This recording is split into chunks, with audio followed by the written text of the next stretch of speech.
Hello students, welcome to easy concept. So இந்த ஒரு video நம்ம என்ன பார்க்க போறோம் அப்படின்னு பார்த்தீங்கன்னா, நம்ம ஆல்ரெடி ப்ரீவியஸ் இயர் கொஸ்டின்ஸ் எல்லாமே சிலபஸ்ல இருக்க ஒவ்வொரு டாபிக் வைஸா செக்ரிகேட் பண்ணி நம்ம டிஸ்கஸ் பண்ணிட்டு வரோம். ஸோ அந்த வருஷத்தில் நம்ம வந்து பார்த்தீங்கன்னா unit 4 history and culture of India அப்படின்ற டாபிக் நம்ம வந்து சிலபஸ்ல இருக்க டாபிக் வைஸா செக்ரிகேட் பண்ணி நம்ம வீடியோஸ் வந்து பண்ணிட்டோம். ஸோ இந்த ஸ்கிரீன்ல நீங்க பாக்குறது பாத்தீங்கன்னா நமக்கு ரெண்டு பார்ட்டா பிரிச்சு பண்ணியிருந்தோம். ஓகேவா?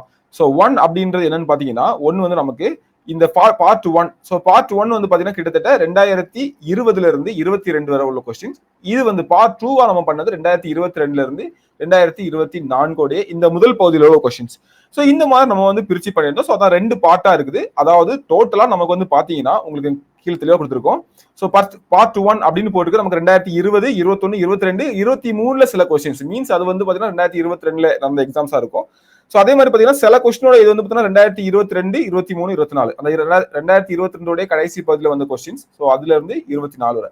ஸோ டோட்டலா ஓவராலா உங்களுக்கு 2020 இருந்து 2024 வரை உங்களுக்கு பாத்தீங்கன்னா ஒரு 26 + 29 கொஸ்டின்ஸ். ஓகேவா? ஸோ நியர்லி உங்களுக்கு ஒரு 55 கொஸ்டின்ஸ் நம்ம வந்து கவர் பண்ணியிருக்கோம். இந்த 55 கொஸ்டின்ல இருந்து நமக்கு என்னென்ன கொஸ்டின்லாம் கேட்டாங்களோ 55 கொஸ்டின் பேப்பர்ஸ்ல இருந்து ஒவ்வொரு சிலபஸ்ல டாபிக் வைஸா என்னெல்லாம் கேட்காங்களோ அதை செக்ரேட் பண்ணி பண்ணிட்டு இருக்கோம். ஸோ இங்க பார்த்தா உங்களுக்கு தெரியும். ஓகேவா? இதுல நான் சொல்லிடுறேன், நமக்கு ஃபர்ஸ்ட் வந்து பாத்தீங்கன்னா சிலபஸ் வந்து இந்த மாதிரி கொடுத்துருப்பாங்க. இதான் நம்மளுடைய சிலபஸ். நீங்க பாத்தீங்கன்னா unit 4 history and culture of India கொடுத்துருப்பாங்க. நான் எப்பவுமே சொல்லுவேன், உங்களுடைய சிலபஸ் நீங்க பார்த்த உடனே அதை வந்து 1 by 1 எடுத்து எழுதணும் அப்படின்னு சொல்லுவேன். அதே மாதிரிதான் நாமளும் பண்ணியிருக்கோம். Indus valley civilisation 1, Guptas 2, Delhi sultans 3, Mughals அடுத்தது 4, அடுத்து Marathas 5, age of Vijayanagara and Bahmani kingdom. Okay, அப்புறம் பார்த்தீங்கன்னா சவுத் இந்தியன் ஹிஸ்டரி. ஸோ இந்த மாதிரி நம்ம வரிசையா ஓனா பண்ணியிருப்போம் இல்லையா? ஸோ அந்த வரிசையை நம்ம எடுத்து பண்ணியிருக்கோம். ஸோ இதான் சிலபஸ், இப்படிதான் இருக்கும் உங்களுக்கு. அதுக்கப்புறம் இந்த பார்ட்ல இருந்து ரொம்ப அதிகமா கேட்கறது இல்லை. ஸோ இது வந்து மிஸ்லேனியஸ் பார்ட்ல வந்து நான் வந்து வச்சிருக்கேன். ஓகேவா? இதுல இருந்து ரொம்ப கேட்கறது இல்லை, கேட்கறாங்க அப்பப்ப கேட்கறாங்க.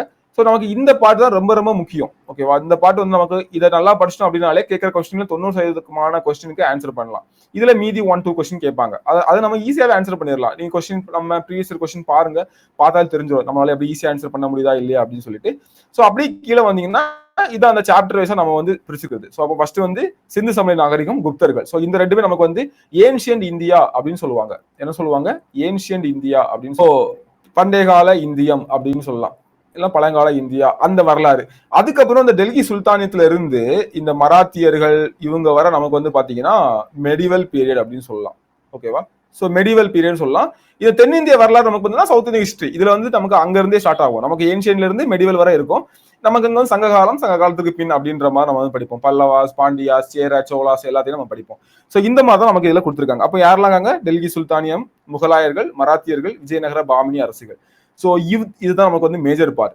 ஸோ இதுல ப்ரீவியஸ் இயர் கொஸ்டின் நம்ம என்னென்னலாம் கேட்டிருக்காங்க அப்படின்ற நம்ம வந்து இங்க பார்த்து அதை பண்ண போறோம். ஓகேவா? ஸோ இப்போ நீங்க என்ன பண்ண போறீங்க, எதுக்காக இந்த பிடிஎஃப்? இந்த பிடிஎஃப் உங்க கையில வந்து வந்துடும். ஓகேவா? நம்ம டிஸ்கிரிப்ஷன்ல லிங்க் கொடுப்போம், உங்களுக்கு இந்த பிடிஎஃப் வந்து வந்துடும். ஸோ வந்ததும் நீங்க என்ன பண்ணணும்னா ஜஸ்ட் இந்த பிடிஎஃப் பத்திரமா வச்சுக்கோங்க. இது எதுக்காகனா உங்க கையிலேயே பிளேலிஸ்ட்டை வந்து கொடுக்கறது மாதிரி. நீங்க யூடியூப் வந்து பார்க்காம ஜஸ்ட் இந்த பிடிஎஃப்ல இப்போ நீங்க சிந்து சமவெளி நாகரிகம் வந்து படிக்க போறீங்க அப்படின்னா உங்களுக்கு ஒரு ஐடியாவே இல்லை, என்ன படிக்கணும் எப்படி படிக்கணும்னு தெரியல, நான் கிளாஸும் போனதில்ல புக்கும் பார்த்ததில்ல, எனக்கு ஒரு மாதிரி இருக்குது, நான் இப்போ என்ன பண்ணலாம் அப்படின்னு யோசிச்சீங்கன்னா just go to this PDF. இந்த பிடிஎஃப் நீங்க ஓப்பன் பண்ணுங்க. போனோடனே சிந்து சமவெளி நாகரிகம் 2 பார்ட் இருக்கும். ஸோ இது வந்து பாத்தீங்கன்னா 2020 இருந்து 22 உள்ளது, கொஞ்சம் பழசு. ஓகேவா? ஸோ ஆனா எல்லாமே இப்போ உள்ள ட்ரெண்ட் தான். 2020 என்ன ட்ரெண்ட் இருந்தோ அதான் இப்பவும் போயிட்டு இருக்குது. நீங்க கொஸ்டின் பார்த்தாலும் தெரியும். ஸோ இது வந்து நியர்லி ரொம்ப ரீசென்ட் ட்ரெண்ட். அதாவது இந்த பார்ட் 2 அப்படின்றது ரொம்ப ரீசென்ட் ட்ரெண்ட். ஸோ அதுவுமே இதுக்கும் பெரிய வித்தியாசம்லாம் கிடையாது, ஒரு சின்ன வித்தியாசம் தான். அப்ப நீங்க என்ன பண்ணணும்னா இந்த பார்ட் 1 பார்ட் 2 2 வீடியோ இருக்கும். மிஞ்சி போனா ஒரு half an hour 1 hour video வரும். ஸோ ஒன்ஸ் நீங்க இதை பார்த்துட்டீங்க அப்படின்னாலே, இப்போ for example Indies valley civilisation பாக்குறீங்க, இல்ல மொத்தமா சேர்ந்து உங்களுக்கு ஒரு 61 கொஸ்டின் இருக்கா? 32 + 29 61 கொஸ்டின் இருக்கு. இந்த 61 கொஸ்டின் நீங்க பார்த்தாலே உங்களுக்கு ஒரு கிளியர் வியூ கிடைச்சிரும். இதுதான் கேட்கறாங்க, இப்படிதான் கேட்கறாங்க, இப்படிதான் படிக்கணும் அப்படின்னு கிடைச்சிரும். இதுக்கப்புறம் நீங்க போயிட்டு நீங்க புக்கையோ உங்க மெட்டீரியலையோ நீங்க எதை படிச்சாலும் உங்களுக்கு ஒரு தெளிவு இருக்கும், கிளாரிட்டியோட படிப்பீங்க. மீன்ஸ் தேவையானதை தெளிவா படிப்போம். எல்லாத்தையும் படிச்சு, அதாவது 100% விரித்தனமா படிச்சு டைம் வேஸ்ட் பண்ணி எல்லாத்தையும் ஞாபகம் வச்சு லாஸ்ட்ல எதுவும் ஞாபகம் எல்லாம் மறந்து போயிட்டு ஒரு 50% மார்க் வாங்குறத விட நமக்கு என்ன டிஎன்பிசி வந்து எதிர்பார்க்கறாங்க அப்படின்றத தெரிஞ்சு படிச்சுட்டு அதுல ஹார்ட் ஒர்க் பண்ணணும். ஓகேவா? ஸோ இதுதான் வந்து பாத்தீங்கன்னா smart work plus hard work சொல்லுவாங்க. நமக்கு வந்து ஸ்மார்ட் ஒர்க் மட்டுமே பத்தாது, ஹார்ட் ஒர்க்கும் வேணும். ஆனா ஹார்ட் ஒர்க் மட்டுமே பத்தாது. ஓகேவா? ஸ்மார்ட் ஒர்க் மட்டும் இருந்தா கூட சக்சஸ் ஆயிடலாம். ஆனா வெறுமனே ஹார்ட் ஒர்க் இருந்தா மட்டும் சக்சஸ் ஆக முடியுமா அப்படின்ற கொஸ்டின் மார்க். ஏன்னா இது காம்படிட்டிவ் எக்ஸாம். ஹார்ட் ஒர்க் வந்து ரியல் லைஃப்ல அப்ளை ஆகும். ஆனா ஸ்மார்ட் ஒர்க்கோட கூடிய ஹார்ட் ஒர்க் வந்து காம்படிட்டிவ் எக்ஸாம்ல வந்து அப்ளை ஆகும். ஏன்னா நீங்க என்ன படிக்கணும், டிஎன்பிஎஸ்சி நம்மகிட்ட என்ன எதிர்பார்க்கறோம் அப்படின்றத தெரிஞ்சுக்கிட்டு அதுக்கப்புறம் நீங்க வந்து அதுக்காக நல்லா படிச்சாலே போதும். அப்போ கொஞ்சமா படிச்சு நல்ல மார்க் எடுத்துடலாம். ஓகேவா? ஒரு 50% ஆஃப் இதை வந்து கவர் பண்ணா போதும். இதெல்லாம் விட்டுறலாம், இதெல்லாம் கேட்கறதே இல்லை, இந்த பாயிண்ட் டச் பண்ணது இல்லை, இல்ல இந்த பாயிண்ட்ல இருந்து இந்த மாதிரி தான் கேட்கறான், நான் அந்த டேட்டை மட்டும் நான் வச்சுக்கிறேன், இல்ல இந்த இந்த பெர்சனை மட்டும் நான் வச்சுக்கிறேன், வேற எதுவுமே அவன் கேட்கறது இல்லை, நான் டீப்பா போயிட்டு இது எத்தனை நான் பார்க்கல அப்படின்ற மாதிரி நீங்க ஒரு கிளாரிட்டிக்கு வந்துடலாம். அதுக்கப்புறம் நீங்க படிக்கிற ஸ்டைலே மாறிடும். ஒவ்வொரு விஷயமும் நீங்க படிக்க படிக்க இது முக்கியம், இது முக்கியம், இது டிஎன்பிசியோட ஏரியா, இது டிஎன்பிசியோட ஏரியா நீங்க சொல்லி சொல்லி படிக்கலாம். நீங்க கொஸ்டின் பேப்பர்ல பார்க்கும்போது அதே ஏரியாவை நீங்க வந்து பார்க்கலாம். நான் வந்து நினைச்சேன் இதை கேட்பான்னு கேட்டுக்கான் பாருங்க அப்படின்னு சொல்லி நீங்களே சொல்லுவீங்க. ஸோ அதுக்காக தான் இந்த ப்ரீவியஸ் இயர் கொஸ்டின்ஸ். ஓகேவா? ஸோ இந்த ப்ரீவியஸ் இயர் கொஸ்டின் உங்களுக்கு அதுக்கு தான் ஹெல்ப் பண்ணும். இந்த ப்ரீவியஸ் இயர் கொஸ்டினோடைய இது எல்லாமே யூடியூப் லிங்க் தான். நம்ம ஆல்ரெடி சேனல்ல பண்ண வீடியோ உங்களுக்காக கொடுத்துருக்கோம். நீங்க கிளிக் ஹியர் கொடுத்த உடனே நமக்கு வந்து பாத்தீங்கன்னா அந்த லிங்க் வந்து ஓப்பன் ஆயிரும். அந்த லிங்க்ல போய் நீங்க வீடியோ பார்த்து பண்ணிக்கலாம். ஓகேவா?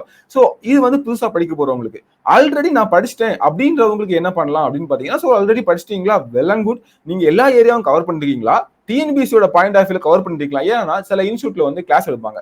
கிளாஸ் எடுக்கும்போது என்ன பண்ணுவாங்க, இல்ல நீங்க இன்ஸ்டியூட் போனவங்களா இருக்கலாம், இல்ல ஓனா படிச்சவங்களா இருக்கலாம். சோ ரெண்டுக்குமே சொல்றேன். ஃபர்ஸ்ட் இன்ஸ்டியூட்ல கிளாஸ் எடுக்கும்போது என்ன பண்ணுவாங்கன்னா, ஒரு மாதிரி ஓவராலா இந்த முக்கியமானதை கவர் பண்ணுவாங்க. இப்போ இண்டஸ் வேலி சிவிலைசேஷனா என்னென்ன சொல்லணும் அப்படின்ற ஒரு பேட்டர்ன் இருக்குது. உங்களுக்கும் இன்ட்ரெஸ்டிங்கா இருக்கணும், முக்கியமானதாகவும் இருக்கணும் அப்படின்ற மாதிரி ஒரு பேட்டர்ன் இருக்குது. ஸோ அதெல்லாம் சொல்லி கவர் பண்ணுவாங்க. ஆனா டிஎன்பிசில அதை தாண்டி சில கொஸ்டின்ஸ் வந்து வந்திருக்கும். நீங்களே இந்த கொஸ்டின் பேப்பர் பாருங்க, உங்க இன்ஸ்டியூட்ல எடுக்காத எத்தனை விஷயம் வந்து இந்த ப்ரீவியஸ் இயர் கொஸ்டின்ல இருக்கு அப்படின்றத பாருங்க. ஒன்னு. ரெண்டாவது, நீங்க வந்து ஓனா ப்ரிப்பேர் பண்ணிருப்பீங்க. ஸோ ஓனா ப்ரிப்பேர் பண்ற நேரத்துல நீங்க கண்டிப்பா நிறைய பாயிண்ட் வந்து மிஸ் பண்ணிருப்போம். ஸோ ஓனா ப்ரிப்பேர் பண்ற ஆரம்பிக்கவங்க எல்லாருமே ஃபர்ஸ்ட் என்ன பண்ணணும்னா ப்ரீவியஸ் இயர் கொஸ்டின் அனலைஸ் பண்ணணும். இன்ஸ்டியூட்ல ஒரு ஃபேக்கல்ட்டி வராங்க அப்படின்னா அவங்க என்ன பண்ணுவாங்கன்னா ஃபர்ஸ்ட் வந்து இந்த ப்ரீவியஸ் இயர் கொஸ்டின் அனலைஸ் பண்ணி அதுக்கு உட்பட்டு தான் எடுப்பாங்க. ஸோ பிரச்சனை இல்லை.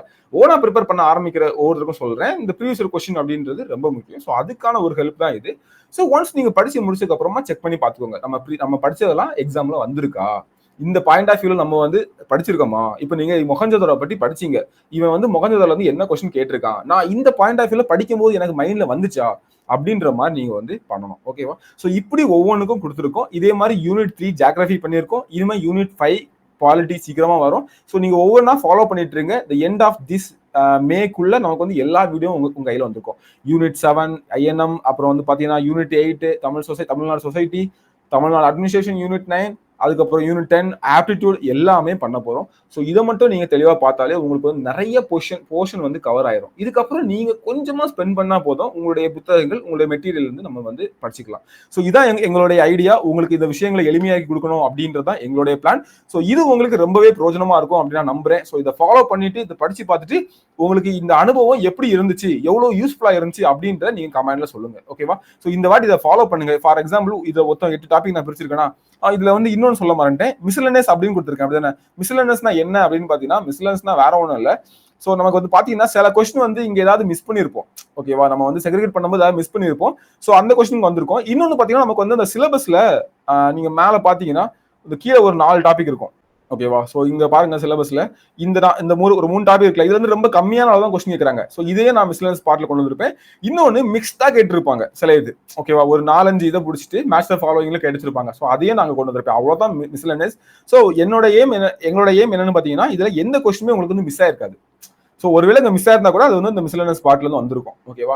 ஸோ எண்ட் ஆஃப் த டே நம்ம வந்து மெட்டீரியல் நம்ம பார்க்கும்போது இதெல்லாம் செக்ரேட் பண்ணி இன்னும் பெர்ஃபெக்டா நமக்கு வந்து வந்துடும். ஓகேவா? ஸோ இப்போதைக்கு உங்களுக்கு இதை பாத்தீங்க அப்படின்னாலே, இந்த எல்லா வீடியோவும் பாத்தீங்க அப்படின்னாலே உங்களுக்கு அதிகபட்சமா ஒரு 8 மணி நேரம் ஸ்பெண்ட் பண்ற மாதிரி இருக்கும். ஸோ 8 மணி நேரம் தான் இருக்காது. சில கொஸ்டின்லாம் ரொம்ப ஈஸியா முடிஞ்சிருக்கும். இப்போ பாருங்க, மராத்தாஸ்லாம் வந்து 14 கொஸ்டின் தான் இருக்குது. அதெல்லாம் ஒரு 15-20 மினிட்ஸ்ல முடிஞ்சிருக்கும். ஸோ அப்படி பார்க்கும்போது நியர்லி ஒரு 5 to 7 hours வரும்னு வச்சுக்கீங்களேன். இது வந்து மொத்தமா பார்க்காதீங்க. ஒரு வீடியோ பாத்தீங்க அப்படின்னா அந்த பாட்டை முடிச்சிருங்க. அடுத்த குப்தர்கள் பாக்குறீங்களா, குப்தாவை முடிச்சிருங்க. டெல்லி சுல்தானம் பாக்குறீங்களா, டெல்லி சுல்தானத்தை முடிச்சிருங்க. ஸோ இந்த மாதிரி நீங்க பார்த்து ஓனா படிச்சுட்டு வந்தீங்க அப்படின்றப்ப ஈஸியா நீங்க வந்து கவர் பண்ணி முடிச்சிடலாம். ஓகேவா? ஸோ ஓனா நீங்களே பண்ணலாம். ஸோ இதுக்காக தான் இந்த ஒரு இனிஷியேட்டிவ். ஸோ கிட்டத்தட்ட 55 கொஸ்டினோட கொஸ்டின் பேப்பர் வந்து இங்க நமக்கு இருக்குது. ஓகேவா? ஸோ அதெல்லாம் நீங்க வந்து கவர் பண்றீங்க. அதுவும் டாபிக் வைஸா கவர் பண்றீங்க. ஸோ அதுவும் சிலபஸ் வைஸாவும் நமக்கு வந்து என்னெல்லாம் இருக்கு அப்படின்றத கவர் பண்ணிடுவீங்க. ஓகேவா? ஸோ இதான் இந்த வீடியோட நோக்கம். இந்த பிடிஎஃப் உங்களுக்கு வந்து டிஸ்கிரிப்ஷன்ல இருக்கும், டவுன்லோட் பண்ணிக்கோங்க. ஸோ தொடர்ந்து பாருங்க. நம்ம சேனல் ஆல்ரெடி ஃபாலோ பண்ணிட்டு இருக்கவங்களுக்கு இந்த விஷயங்கள்லாம் தெரிஞ்சிருக்கும். ஸோ இனிமே ஃபாலோ பண்ணாதவங்க இனிமே இதை ஃபாலோ பண்ண பாருங்க. உங்களுக்கு பிடிச்சிருந்து இந்த விஷயம் அப்படின்னாலும் எங்களுக்கு கமெண்ட்ல தெரியப்படுத்துங்க. இன்னும் நீங்க வேற என்ன எதிர்பார்க்குறீங்க அப்படின்றதையும் கமெண்ட்ல சொல்லுங்க. ஓகேவா? ஸோ தேங்க்யூ ஃபார் வாட்சிங். தொடர்ந்து எங்களோட இணைஞ்சிருங்க. அடுத்தடுத்த வீடியோவில் நம்ம சந்திப்போம். தேங்க்யூ.